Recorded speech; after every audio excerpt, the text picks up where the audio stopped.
विद्यार्थी मित्रांनो, सह्याद्री ट्युटोरियल्समध्ये तुमचं स्वागत आहे। सर्वप्रथम तुमचे आभार मानतो। चॅनलला तुमच्याकडून जो प्रतिसाद मिळतोय तो ग्रेट आहे। आणि तुम्ही जर नवीन असाल चॅनलवर तर अगोदर चॅनल सबस्क्राइब करा। ओके, व्हिडिओ आवडला तर लाईक पण करा। या व्हिडिओमध्ये मी काय करणार आहे बघा की सीईटी मध्ये जे जास्तीत जास्त वेळा रिपीट होणारे क्वेश्चन्स आहेत ना, असे क्वेश्चन्स मी घ्यायला सुरुवात करतोय। म्हणजे एक प्रकारचे सिरीजच असणार आहे। आजचा पहिला जो पॉइंट आहे तो ना moment of inertia of disc. बघा, तुम्हाला सगळ्यांना माहिती आहे डिस्क असेल आणि जर सेंटर मधून जर ॲक्सिस पास होत असेल, ठीक आहे, तर तेथे मोमेंट ऑफ इनर्शिया असते mr²/2। मग हा फॉर्म्युला इम्पॉर्टंट आहे। त्याच्यानंतर तुम्हाला सांगू का की समजा हा ॲक्सिस, ठीक आहे, सेंटर मधून जात नाही आहे पण त्या ॲक्सिसला पॅरलल आहे।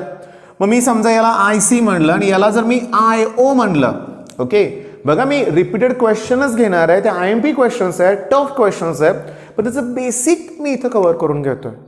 मग पॅरलल ॲक्सिस थेरमनुसार फॉर्म्युला काय आहे? IO = IC + m × h²। IC ची व्हॅल्यू कोण आहे रे सांगा? mr²/2 + m। h म्हणजे दोन ॲक्सिस मधलं डिस्टन्स, ते रेडियस एवढं आहे, म्हणजे काय येणार mr²। म्हणजे इथं क्रॉस मल्टिप्लिकेशन करा, आन्सर 3/2 mr²। क्लिअर झालं? ओके, म्हणजे ही बेसिक गोष्ट क्लिअर झाली। अजून एक बेसिक गोष्ट क्लिअर करायची मला सांगतो। ही जी डिस्क आहे ना, ही सिलेंड्रिकल शेप मध्ये। कोणता शेप आहे सांगा? सिलेंड्रिकल। ओके, मग सिलेंडरचा जो व्हॉल्यूम असतो ना त्याचा फॉर्म्युला असतो πr²h। h च्या ठिकाणी मी काय लावायचा? t। म्हणजे ह्याच्या डिस्कची थिकनेस आहे ना तीच त्या सिलेंडरची हाईट असणार आहे। ओके, मग व्हॉल्यूमचा फॉर्म्युला कळाला। ओके, मासचा फॉर्म्युला काय असतो? Volume into density. मग या डिस्कचं जे मास आहे ना त्याचा फॉर्म्युला येणार आहे व्हॉल्यूम इंटू डेन्सिटी। मग व्हॉल्यूमचा फॉर्म्युला काय आहे रे? πr² × thickness. डेन्सिटीला आपण d किंवा रो। मग हे मास आहे त्याचं, हे लक्षात घ्या। ओके, मग हे दोन बेसिक गोष्टी लक्षात आल्या। आता मी तुमच्याबरोबर जे फोटो शेअर करतोय बघा, क्वेश्चन नंबर 67 बघा। फ्रॉम अ डिस्क, डिस्क आहे, डिस्कचं मास m आहे, रेडियस R आहे, एक सर्क्युलर होल त्यांनी कट केलंय, डायमीटर त्याची r आहे, होलची डायमीटर रेडियस एवढी आहे, ठीक आहे। आता त्यांनी काय विचारलंय बघा, रिम पासेस थ्रू सेंटर म्हणलंय, फिगर ड्रॉ करूया आपण। Moment of inertia of the remaining part, म्हणजे ते होल रिमूव्ह केल्यानंतर मास कमी होणार ना, ठीक आहे। मग तुम्हाला ती मोमेंट ऑफ इनर्शिया काढायची आहे। आता 67 घेणार आहे मी, पण आता क्वेश्चन नंबर 79 जो आहे तो चेक करा। Okay, question number 79 same question repeated आहे, तिथं सुद्धा होल आहे, रिम पासेस थ्रू सेंटर म्हणलंय, डायमीटर rच आहे, काही चेंजेस नाही, रिपीट झाला क्वेश्चन। आता क्वेश्चन नंबर 120 बघा। ओके, मग क्वेश्चन नंबर 120 मध्ये बघा की तोच क्वेश्चन आहे तसा रिपीट झालेला आहे। म्हणजे ही जी कन्सेप्ट आहे ना IMP कन्सेप्ट आहे। ओके, मग आता आपण क्वेश्चन सॉल्व करायला सुरुवात करूया। बघा मी काय सांगतो ते नीट लक्ष द्या। ही जेव्हा डिस्क आहे ना, मी आता त्याचा टॉप व्ह्यू घेतोय बरं का। टॉप व्ह्यू वरून बघताना डिस्क ही अशी दिसणार आहे, ठीक आहे।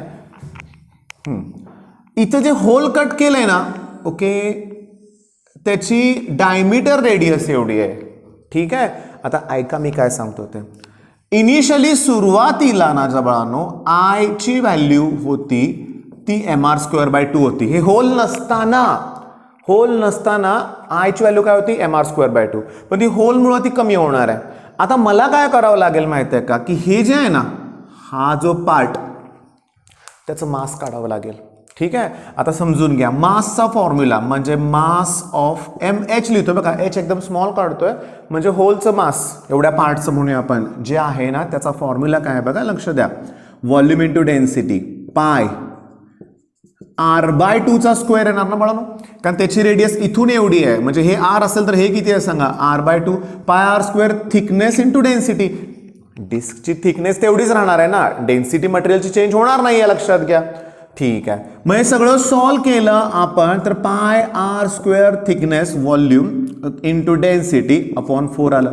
मग तुम्हाला सांगू का, πr² थिकनेस हे तर ओरिजिनल मास होतं ना, ओरिजिनल मास होतं हे लक्षात घ्या. ओके, आलं लक्षात तुमच्या. आता माझं टार्गेट काय माहिती आहे का, की मला सुरुवातीच्या मोमेंट ऑफ इनर्शियामधून ह्या डिस्कची मोमेंट ऑफ इनर्शिया मायनस करायची. ते होल आहे ना, ते डिस्कच आहे, ते कट करून बाजूला करतो ना आपण, मग त्याची मोमेंट ऑफ इनर्शिया मायनस केली की मग आपल्याला आन्सर मिळणार आहे. लक्षात घ्या. ओके, मग मी काढतो. आता समजून घ्या, इथं दोन ऍक्सिस कन्सिडर करा. इथून एक ऍक्सिस पास होतोय आणि इथं. माझ्यासाठी हा ऍक्सिस जरी इम्पॉर्टंट असला, इथंच काढायचं ना आपल्याला. ऍक्च्युअली ऍक्सिस इथं आहे, पण आय सी अगोदर काढलं पाहिजे ना. म्हणजे आतल्या डिस्कसाठी आय सीची व्हॅल्यू मास, ऍक्च्युली मास आहे m/4. डिस्कसाठी सेंटरला mr²/2. रेडियस ती पण आहे r/2. ओके, आणि त्याचा स्क्वेअर, आणि हे 1/2 बरं का, म्हणजे 1/2 mr². हे mr². म्हणजे मला मिळालं काय सांगा बघू. वरती mr² मिळतंय 4, हे 2चा स्क्वेअर परत 4, 4 4 जा 16, 16 2 जा 32. बरं, ही आय सीची व्हॅल्यू. पण मला इथला ऍक्सिस काढायचा आहे, त्याला मी IO म्हणणार आहे. That equals to IC plus mass of whole, जे डिस्क देते, इंटू डिस्टन्स स्क्वेअर. ओके, ह्या दोन ऍक्सिसमध्ये जी डिस्टन्स आहे त्याचा स्क्वेअर. आता ऐका, आय सीची व्हॅल्यू काय सांगा, mr²/32. मास किती आहे, m/4. दोघांमधलं डिस्टन्स किती आहे, r/2. त्याचा स्क्वेअर काय होणार, r²/4. ओके, चला ह्याला मी 2 न मल्टिप्लाय करतो. इथं 2 न मल्टिप्लाय करतो, खाली 2, का मला डिनॉमिनेटर सेम करायचं आहे. मग 2mr² आणि 1mr² झाले ते 3mr²/32. आता तुम्हाला आन्सर मिळणार आहे. तुम्हाला ना जे काय resultant moment of inertia remaining पार्टचा काढण्यासाठी ते जे आयची व्हॅल्यू आहे, आयची, त्यातून ही जे होल आहे त्याची टोटल त्याची मोमेंट ऑफ इनर्शिया जी होती ती मायनस केली पाहिजे. आता हे मायनस करत असताना मी आता डिनॉमिनेटर सेम करतो, 16 न मल्टिप्लाय करतो. 16 - 3 या 13 mr²/32. मग हे तुमचं फायनल आन्सर. हा बघा, काही लोकांना हे असं वाटलं असेल, अरे काय शिकवलं, काय अवघड आहे. मी तुम्हाला सांगू का, हे अवघड नाही आहे. इथं चुका कुठं होतात, इथं. जेव्हा तुम्ही या होलसाठी मोमेंट ऑफ इनर्शिया काढताना त्याचा मास वेगळा आहे, त्याची रेडियस वेगळी आहे. जेव्हा m × पॅरलल ॲक्सिस थेरम का यूज करायचं, कारण मला हा ॲक्सिस नको आहे, मला इथला ॲक्सिस हवा आहे. आलं का ध्यानात तुमच्या. ॲक्च्युली समजून घेण्याचा प्रयत्न करा. मी काय सांगतोय ते, की हा एक टाईप आहे. या टाईपचे 3 क्वेश्चन्स रिपीट झालेत, बरोबर आहे. म्हणजे हा क्वेश्चन 3 वेळा रिपीट झालाय. पण मी म्हणतो काय ते बघा ना. आता जर तुम्ही टार्गेट पब्लिकेशनचं बुक घेतलं तर त्याच्यात तुम्हाला जेईला आलेला असा क्वेश्चन दिसणार आहे. बघा, ही असं आहे, इथं होल आहे. आता मला सांगा, हे जे होल आहे त्याची रिम सेंटरमधून जाते, इथे जाते का, नाही. काय फरक पडतोय तुम्हाला सांगतो. इथून एवढं डिस्टन्स समजा 2r/3 असेल, तर मग इथून हे डिस्टन्स किती असेल. टोटल हे डिस्टन्स r आहे, r मधनं 2r/3 मायनस करा, मग हे डिस्टन्स r/3 मिळालं ना. आता मी तुम्हाला हा होमवर्क देतोय बरं का, ऐका मी काय सांगतोय ते. डिस्कच आहे म्हणजे पहिली व्हॅल्यू तर mr²/2च असणार आहे. मग रिझल्टंट काढताना mr²/2 मधून मायनस करावं लागेल. ही जी होल आहे ना, कट करून बाजूला काढतोय आपण, पण कट केलं तरी ती डिस्कच आहे ना. मग त्या डिस्कची मोमेंट ऑफ इनर्शिया काढली पाहिजे, बरोबर आहे. मग डिस्कची मोमेंट ऑफ इनर्शिया काढण्यासाठी पहिला मी सेंटरचा विचार करणार. मग मी त्याला IC म्हणतो. त्याचा फॉर्म्युला काय, त्या होलचं मास, ओके, इंटू त्या होलची रेडियस, त्याचा स्क्वेअर आणि डिवाइड/2. फॉर्म्युला mr²/2च आहे, पण मास वेगळं, रेडियस वेगळं. आता रेडियस r/3 येणार आहे, मग त्याचा स्क्वेअर r²/9 होईल. मास सांगतो, मास कसं येणार आहे मला सांगा. रेडियस r/3 आहे ना, मग इथं तुम्ही r/3 लिहिणार ना. 3चा स्क्वेअर किती येणार, डिनॉमिनेटर 9 येणार ना. म्हणजे मला m/9 मिळणार आहे. काय मिळणार आहे, m/9. मग ही जे आहे ना, ॲज अ होमवर्क तुम्हाला देतोय मी. ॲज अ काय देतोय, होमवर्क. आता माझं ऐकून घ्या, कंप्लीट करा, सॉल्व करा, कॉमेंटमध्ये तुमचा आन्सर पण लिहा, ठीक आहे. मेन पॉईंट काय, रोटेशनल डायनॅमिक्समध्ये असा एक क्वेश्चन नाही आहे, असा एक टाईप नाही आहे. 3 ते 4 5 टिपिकल टाईपचे प्रॉब्लेम आहेत, तेच परत रिपीट होत आहेत. मी तुम्हाला सांगू का, मी तुम्हाला सांगतो. आन्सर 13/32, 13/32, ठीक आहे. mr², जे मगाशी आलं होतं आन्सर, ठीक आहे. बघा मी काय सांगतोय ते, खरं सांगू का, हा प्रॉब्लेम ना जे एक्स्ट्रॉर्डनरी मुलं आहेत जे प्रॉपर रिव्हिजन करतायत ना ते हे प्रॉब्लेम एवढं सॉल्व्ह करत बसच नाही. प्रॉब्लेम बघितलं पण आन्सर आठवत आहे.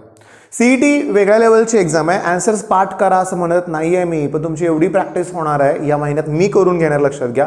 म्हणजे फिजिक्समधले जे टिपिकल प्रॉब्लेम आहेत ना, हा टिपिकल प्रॉब्लेम आहे, लक्षात घ्या. असल्यांची भीती राहणार नाही. मग लवकरात लवकर नेक्स्ट लेक्चर पण मी तुम्हाला प्रोव्हाइड करणार आहे की ज्याच्यामध्ये मी काय करणार आहे सांगतो की या टाईप सारखेच जे सारखे रिपीट झालेले क्वेश्चन्स आहेत फिजिक्समधले, रोटेशनल डायनामिक्समधले पहिला कव्हर करूया. ओके, मग नेहमी देतात तसं सपोर्ट पुन्हा राहू दे. पुन्हा एकदा रिक्वेस्ट करतो, चॅनलला सबस्क्राईब करायला विसरू नका. ओके, मग 30 ते 40% मुलं अशी आहेत की जे बघतायत व्हिडिओज पण त्यांनी अजून चॅनलला सबस्क्राईब केलेलं नाही आहे, लक्षात घ्या. ओके, मग बेस्ट ऑफ लक. धन्यवाद.